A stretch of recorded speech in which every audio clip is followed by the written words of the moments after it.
Hello friends, welcome to my channel. Today we are going to discuss about the cyber extension on agriculture information dissemination. So this is cyber CYBER. ठीक है। तो हमने पहले की class में जितने भी प्रोग्राम थे, इम्पोर्टेंट प्रोग्राम थे, वो हमने कंप्लीट कर लिए हैं। वैसे प्रोग्राम तो बहुत सारे हैं एक्सटेंशन एजुकेशन में, लेकिन जो मोस्ट कॉमनली पूछे जाते हैं वो मैंने आपको बताए हैं। और भी जितने भी प्रोग्राम है मैं आपको उसकी पीडीएफ जो लिंक है वो डिस्क्रिप्शन बॉक्स में दे दूंगी, तो आप वहाँ से अदर प्रोग्राम को भी पढ़ सकते हो।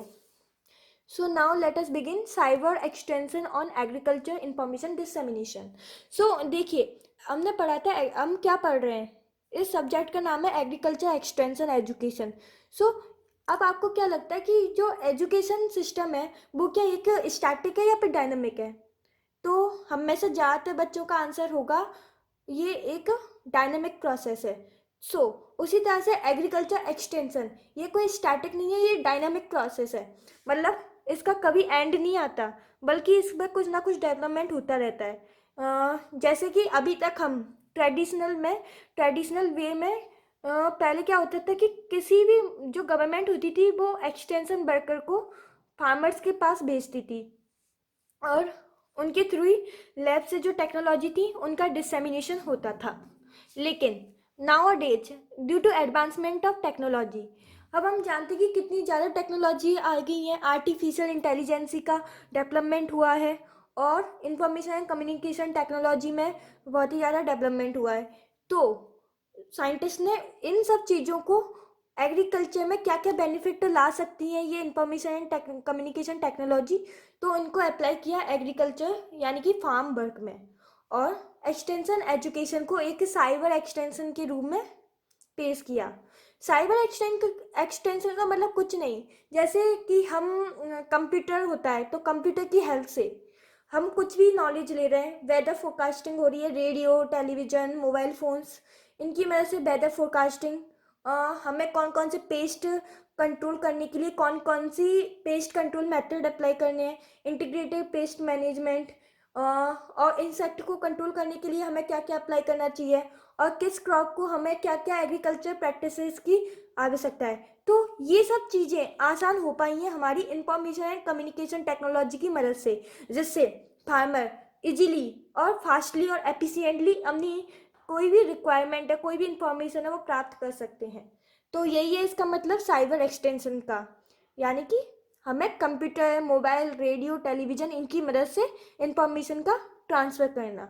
सो ये पॉइंट यही बोल रहे हैं। और एक और चीज़ इसमें जो आपको ध्यान रखनी है, टेक्नोलॉजी फार्मर्स के लिए टेक्नोलॉजी का मतलब होता है कि वो किस तरह से कोई चीज़ करें, यानी कि दी वे इट इज़ डन, यानी कि हम कैसे वो अप्लाई करें। जो भी पेस्ट मैनेजमेंट के लिए कोई भी इंसेक्टिसाइड वीडीसाइड, वीड्स को कंट्रोल करने के लिए फंजीसाइड, वो हम किस तरह से अप्लाई करें, वो फार्मर्स किस तरह से अप्लाई करें, तो वो सब चीज़ें वो नेट से देख सकते हैं। बहुत सारे ऐप बन चुके हैं, तो the way it is done, तो वो सारी चीज़ें स्टेप बाय स्टेप वो हम radio television mobile phones apps उनकी मदद से जान सकते हैं।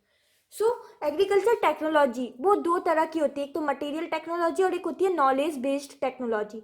सो नॉलेज बेस्ड टेक्नोलॉजी में ही आती है हमारी साइबर एक्सटेंशन और e extension.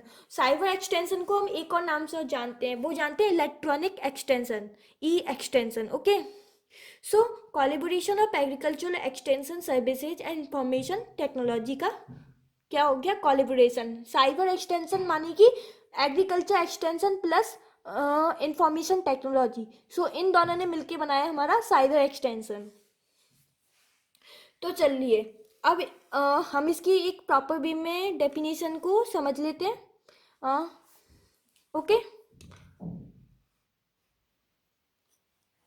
So utilization of power of online network, computer communication and digital interactive multimedia to facilitate the dissemination of technology, यानी कि हमें टेक्नोलॉजी के स्प्रेडिंग के लिए हम इंटरनेट की पावर को यूटिलाइज करते हैं, और इंटरनेट की पावर को यूटिलाइज करने के लिए हमें कुछ ना कुछ माध्यम की ज़रूरत होती है, जैसे कि कंप्यूटर हुआ, और मोबाइल फ़ोन्स हुए, उनकी मदद से हम इंटरनेट की पावर को यूटिलाइज करते हैं. So the utilisation of power of online network, computer communication and digital interactive multimedia to facilitate the dissemination of technology. So now cyber extension system in agriculture involve effective use of information communication technology, local and international information network, the internet, multimedia, learning system and computer expert to ameliorate information access to the rural farmers, extension worker, research scientists, university etc. अब agriculture में वो क्या चीज़ें हैं जिसको हम use करके अपनी इंफॉर्मेशन को स्प्रेड कर सकते हैं, वो है information communication technology, local international information networks, the internet, multimedia learning system and computer expert. तो अभी हमें एक एक्सपर्ट सिस्टम भी पढ़ना है, वो मैं आपको आगे आने वाली क्लासेस में पढ़ाऊँगी.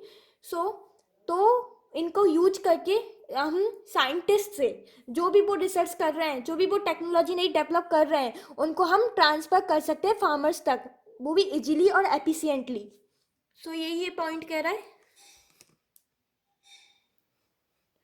दी programme the progress in info communication technology for poised to complementary extension effort for transfer of technology. The first milestone in agro cyber extension in the world was initiated in 1995.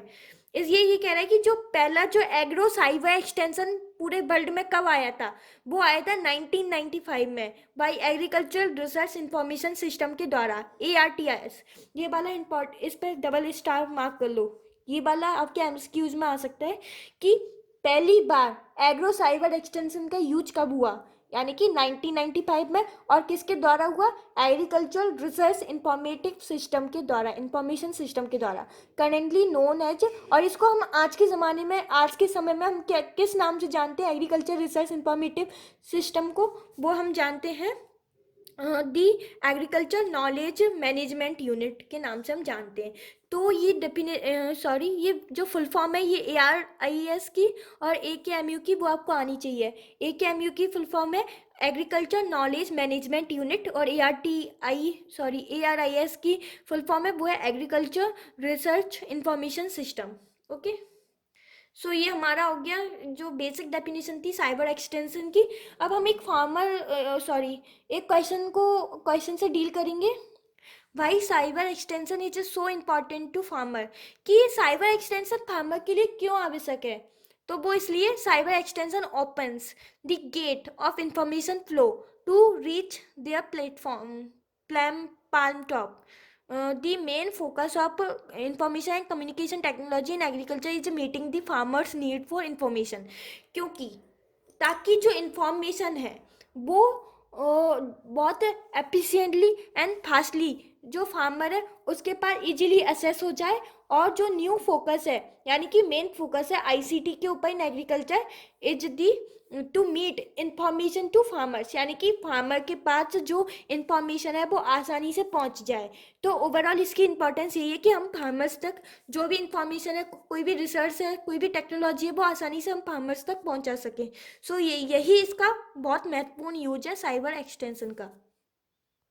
और cyber extension के through हम आसानी से farmers को बता सकते हैं कि क्या वेदर होने वाला है, यानी कि वेदर में क्या पता कल बारिश हो जाए, वो जब गेहूं की फसल पकड़ी तो बारिश हो सकती है. तो ये सब हम पहले ही फार्मर्स को बता सकते हैं ताकि वो पहले ही मेजर्स ले सकें, प्रोटेक्टिव मेजर्स ले सकें. ओके. और हम उन्हें पेस्ट कंट्रोल के बारे में बता सकते हैं, paste harvest, post harvest technique के लिए क्या क्या स्टेप्स लेने ताकि उनका जो प्रोडक्ट है वो अच्छा रहे. स्टोरेज के समय उन्हें क्या क्या चीज़ें लेनी चाहिए ताकि उनकी जो प्रोड्यूस है उस पर कोई डीमेरिट्स या इफेक्ट ना है आए और उनकी क्वालिटी अच्छे से मेंटेन हो. तो ये सब चीज़ें पॉसिबल हो पाई हैं इजिली एंड एफिशिएंट वे में by the cyber extension. Okay.